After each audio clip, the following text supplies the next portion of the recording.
Assalamualaikum warahmatullahi wabarakatuh. Kami dari kelompok 7 akan mempresentasikan materi yang berjudul tensor.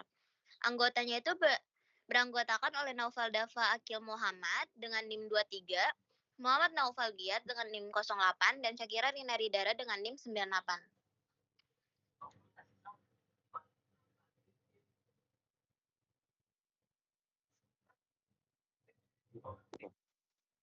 Next.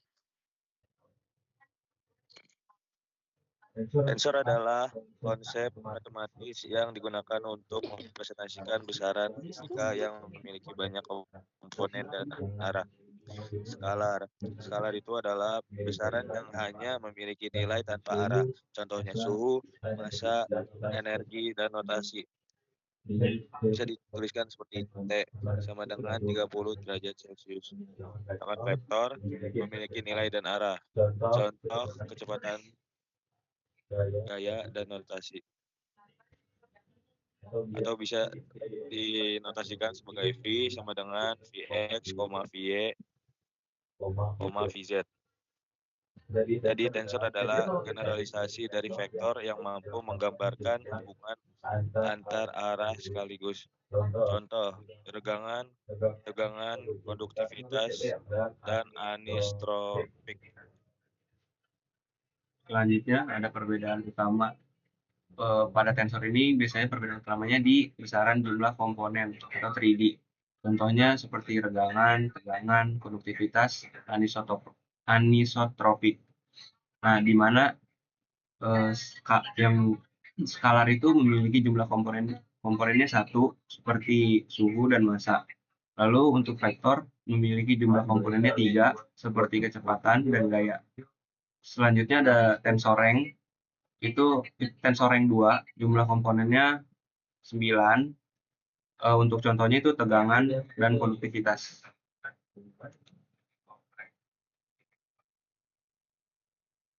Kasus konduktivitas anisotropik. Dalam bahan isotropik, konduktivitas listrik cukup direpresentasikan dengan satu angka, misalnya sebagai contohnya yang ada di PPT. Namun pada bahan anisotropik, konduktivitas berbeda untuk setiap arah, maka persamaannya jadi seperti yang di PPT dalam bentuk matriks. Artinya untuk tiap arah X, Y, Z dibutuhkan 9 komponen untuk menggambarkan perilaku konduktivitas.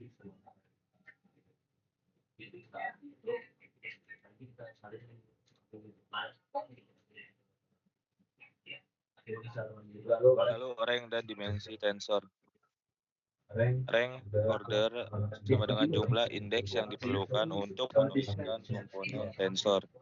Sedangkan dimensi adalah banyaknya arah ruang, misalkan 3D sama dengan X, Y, dan Z.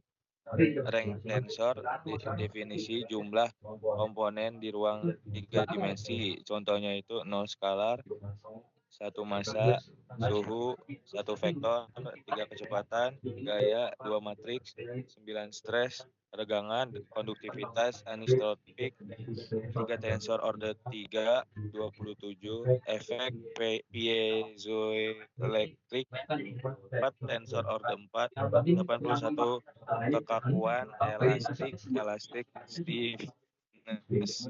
Semakin tinggi rank, semakin banyak informasi yang bisa dimuat.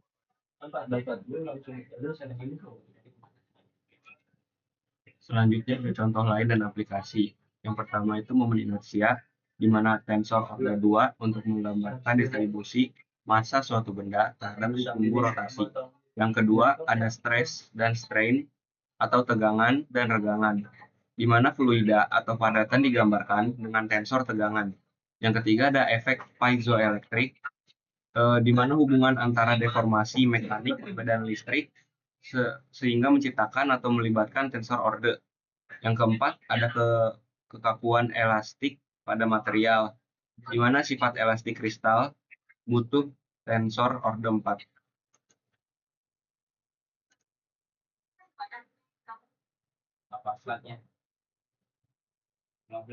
Kesimpulannya, Tensor adalah konsep matematis yang mempresentasikan besaran fisika dengan nilai dan arah dalam berbagai dimensi. Berbeda dengan skalar dan vektor, tensor mampu menggambarkan hubungan antar arah sekaligus. Tensor banyak digunakan dalam fisika seperti pada konduktivitas, anisotropik, tegangan dan regangan, momen inersia, hingga kekakuan elastik material. Setiap tensor memiliki rank yang menunjukkan kompleksitas dan jumlah informasinya. Secara keseluruhan, tensor menjadi alat penting untuk memahami dan menganalisis fenomena ilmiah yang kompleks dan multidimensi. Sekian dari kelompok 7. Mohon maaf bila ada kesalahan dan terima kasih atas perhatiannya. Wassalamualaikum warahmatullahi wabarakatuh.